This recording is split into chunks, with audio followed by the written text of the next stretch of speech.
Hello students, how are you? I believe all of you are healthy and happy at your places. Students, can you look on the screen and see? There is a beautiful golden toad in front of you. Have you ever seen a golden toad in any zoo or anywhere else? Well, I bet you haven't. Why so? Because this beautiful creature has become extinct. Let us learn a little about it. Compared to all the other frogs and toads that have gone extinct since the 1980s, there's nothing particularly special about the golden toad, except for its striking color. And that has been enough to make it the poster toad for amphibian extinction. First spotted in the Costa Rican cloud forest in 1964, the golden toad was seen only intermittently since, and the last documented encounter was in 1989. It means that since 1989, this beautiful creature was not seen anywhere in the world. It became completely extinct. The entire species. The golden toad is now presumed to be extinct, doomed by climate change, fungal infection, or maybe both. More importantly, if the climate change is responsible for the extinction of such a beautiful creature, it means that we human beings are responsible for that. After all, we are the ones who are creating this climate change. No other species is as insensitive, as insensible as us. We never care about others. May it be the small frog, or may it be the tigers. They keep on dying. We always consider them to be very dangerous, which they actually are. But this doesn't mean that we have the right to kill them. But nowadays it has stopped. We are very thankful to organizations, NGOs, government initiatives that everybody now learns and knows that we have to save the tigers. And we have a day like International Tiger Day. But earlier, tiger hunting and hunting as such was considered to be fun, a fun activity, where the rulers, the kings, the royals, the riches, they used to show off their bravery. They used to spend their free time killing innocent animals and birds.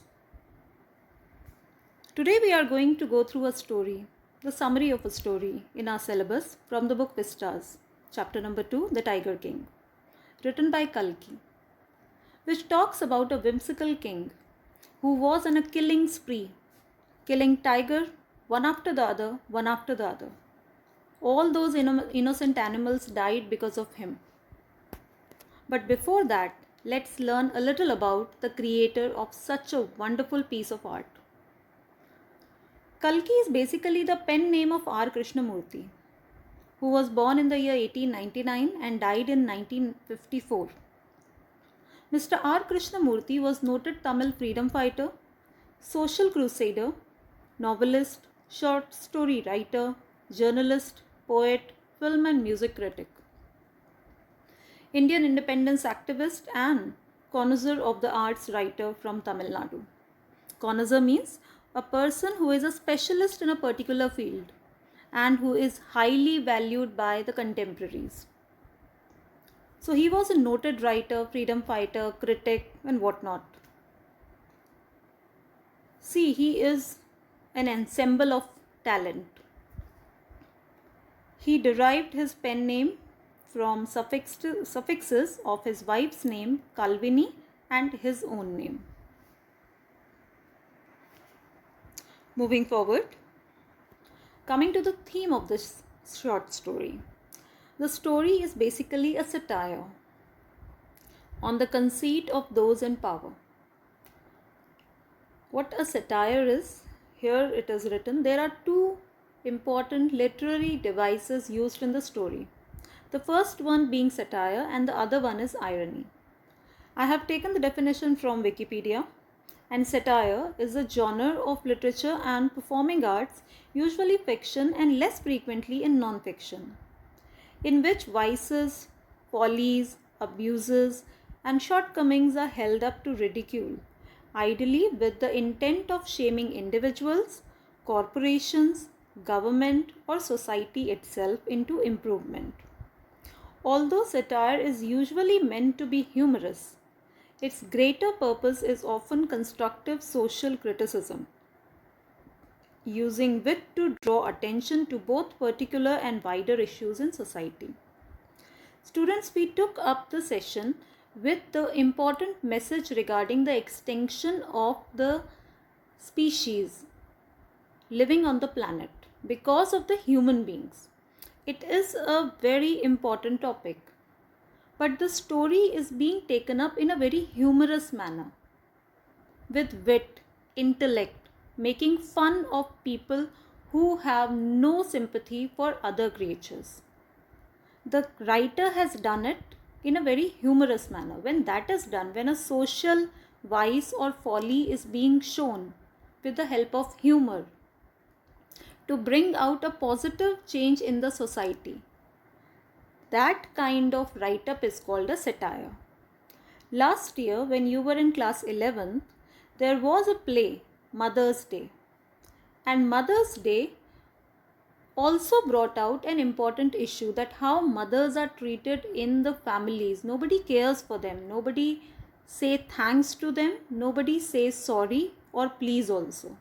They have no configurative position in their families. And it was brought in a very humorous manner. We kept on laughing or smiling throughout, but the message was conveyed wonderfully.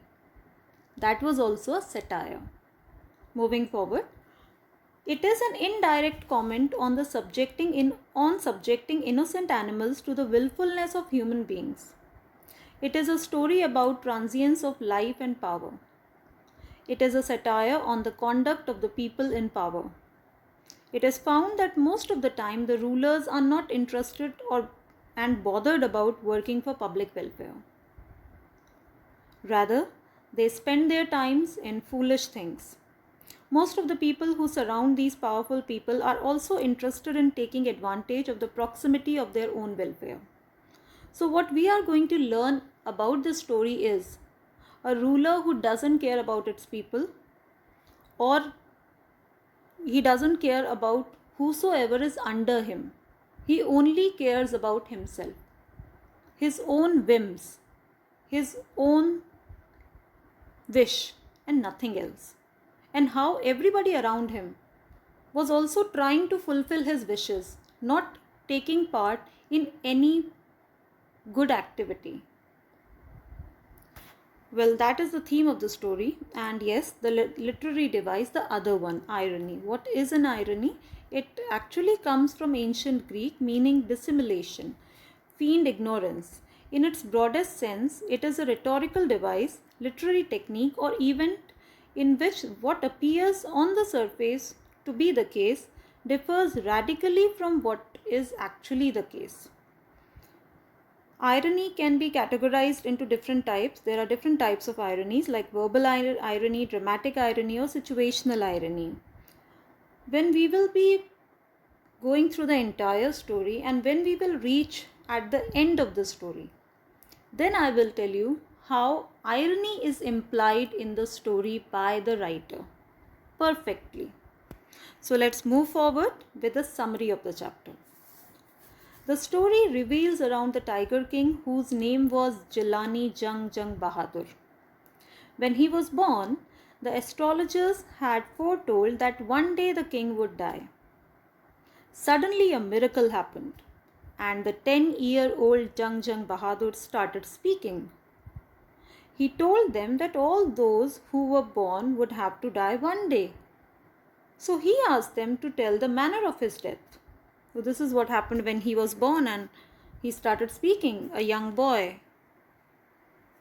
Well, the astrologers said that the child was born in the hour of the bull, and the bull and the tiger are enemies. So the death will come from a tiger. So the astrologer, they predicted that Tiger King's death will come from a tiger. The infant was not at all afraid at all. His royal arrogance surfaces, and the infant utters, "Let tigers beware." So when he heard that his death will come from a tiger, he proclaimed that he is going to kill the tiger and is not at all afraid of death or the tiger. Then how he was brought up. Now this is quite funny. The crown prince was brought up like all princes in India. He drank the milk of an English cow, was taught by an English tutor, looked after by an English nanny, and watched only English films. And then he was crowned at the age of 20. So a prince who was brought up in a completely English environment, how could he learn, understand, comprehend any of the problems, sadness, grief, sufferings of the people living in towns and villages of his state? He was far away from the normal life of the common people. He was brought in a completely alien kind of society, an alien kind of surrounding, and that is how he was brought up. So you can imagine how he turned out to be a 20-year young boy after learning all this only English. And he has to rule an Indian state filled with Indian people with the common Indian problems. The result was obviously as expected. He was not at all sensitive and sensible towards his people and state. Then people started talking about the astrologer's prediction when he grew up, and he also came to know. Word reaches the king's ears and he decides to kill a tiger. And then he justifies. What did he say? That you may kill even a cow in self-defense. He kills his first tiger and he was obviously overjoyed. Excitedly and arrogantly tells the astrologer about the killing. See, I killed the tiger. Now you tell me how the tiger is going to kill me. But then the prediction was reiterated. The astrologer made it clear that what actually the prediction is. He may kill even 99 tigers in exactly the same manner. But, there was a big but. Should still be very careful with the 100th one. King asks, if he killed even the 100th tiger and the prediction turns out to be a myth, the astrologer promises to give up astrology forever, burn all his books, cut his tuft, and become an insurance agent. So what he was trying to say, the astrologer, that his death would definitely come from a tiger, the 100th tiger, no matter what. That was his prediction, and it cannot be proved to be wrong. But the Tiger King was very confident.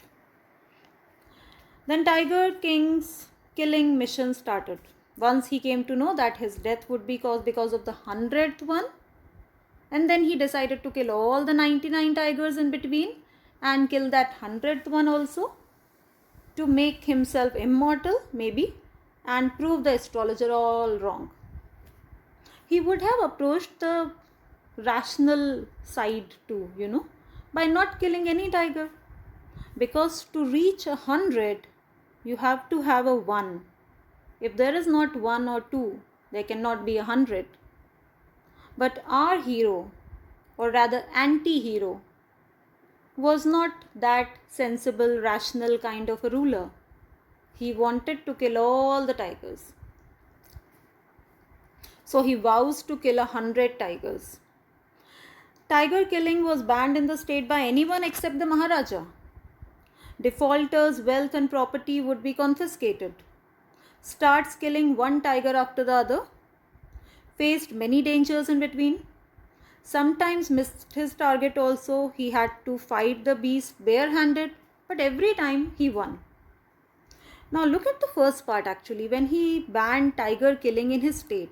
That if you are going through a forest and suddenly a tiger attacks you or appears in front of you, you cannot even throw a stone at the tiger, hit him, harm the tiger. No, you cannot do it. Your property will be confiscated by the state. You have to get killed by the tiger, no matter what. Why so? Because in Pratibandhapuram, only the Tiger King can kill the tiger. Nobody else has the right to do so. So in this manner, as a king, he was not at all thinking about the people. He was only thinking about fulfilling his vow, fulfilling his pledge. Then he had a danger of losing his state altogether. What happened? A high-ranking British officer visits Pratibandhapuram. He was very fond of tiger hunting and fonder of being photographed with a tiger's body. Wishes to hunt a tiger. Maharaja does not allow. Firm on his resolve. British officer, he was very angry.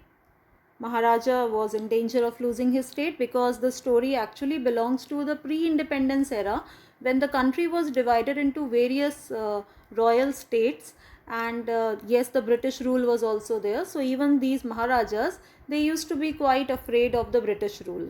So he could not make somebody so angry, a British officer, but he did so. Now how to correct this mistake? He could not allow him to kill the tiger, but he has to keep his state also.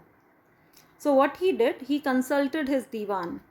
Both decided to bribe his wife and ordered 50 samples of expensive diamond rings, expecting she would keep one or two. The officer's greedy wife kept the whole lot and sends a word of thanks also. Diamond rings cost 3 lakh rupees in those times. Still the Maharaja was happy because he saved his kingdom. But those 3 lakh rupees were definitely taken out from the state treasury. And who was giving the money for the state treasury? It was the people. They were paying the taxes. And the Maharaja was ready to give away that much of money only for his wish fulfillment. Moving forward, then his tiger hunt continues. Well, in 10 years of hunting expedition, the Maharaja killed 70 tigers. No tigers were left in the forests of Pratibandhapuram. Then he decided to get married to a princess of a state with large tiger population to get fresh hunting grounds. Because tigers became extinct in his own state, Pratibandhapuram. Now there were no more tigers. So what to do?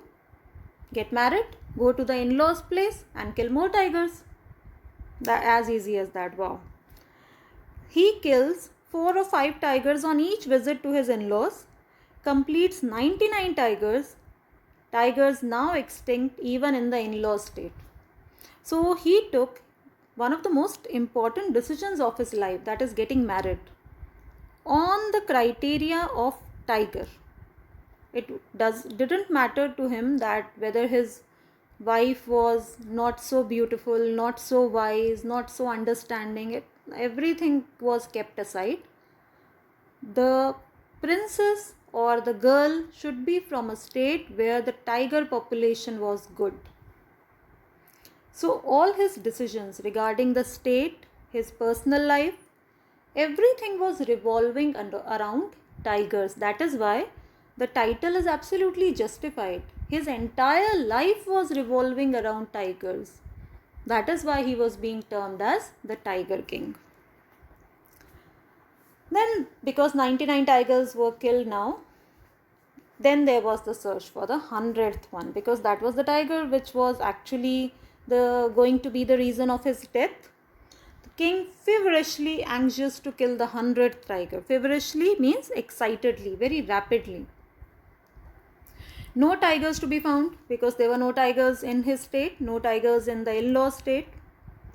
Recalls the astrologer's prediction should beware of the killing of the 100th tiger, and he was unable to find just one more tiger. Finally, news of the presence of a tiger near a hillside village came, and he was very happy. 3 years tax exempted from the villagers because the tiger was found in that area. He was so happy. He sets out to hunt the tiger but was unable to find it. And after some days, he was very disappointed and frustrated. Terminated services of many officers, and he decided to punish the villagers by doubling the land tax. And this shows that how insensible and insensitive again he was as a king, how whimsical he was. When he found out that there was a tiger, he exempted the tax. When he could not find the tiger, he doubled up the tax. And in between, he never thought about the people, the poor people who were very happy some days ago, and suddenly they were shocked after learning that the land tax, which was exempted earlier, is now double. So, as a king, he never fulfilled his duties. The Diwan was absolutely worried because he was disastrous, the king was. If the tiger would not be found, then what would happen? That is why he thinks of a pet tiger brought from People's Park, Madras. So, this is how the 100th tiger was arranged by the Diwan. And it was kept hidden. He drags the old weak tiger into his car, goes to the forest and leaves it there. Next day, the tiger wanders into the king's presence. No ferocity, no wildness at all. Such a poor old tiger. He became the scapegoat actually, because he was the 100th tiger. The happy king shoots the tiger. Tiger falls. King goes to the capital. It means that the Tiger King has finally killed the 100th tiger. He was elated and overjoyed and very proud. But the tiger was not actually killed. King had missed his target, maybe for the first time. The weak and fragile tiger fainted due to the shock of the bullet whizzing past. The hunters decided to kill the tiger for the fear of losing their jobs. The tiger was killed and taken to the capital in procession. So what really happened was the 100th tiger was arranged from the People's Park in Madras. It was shot by the Tiger King, but he missed his mark. And he thought that he has killed the 100th tiger. But it was actually killed by the hunters. Why? Because they were afraid of losing their jobs. Then came the birthday of the young prince, the Tiger King's son. The Tiger King brings a wooden tiger as a birthday gift for his son. The poorly carved tiger has rough surface and slivers like quills all over it.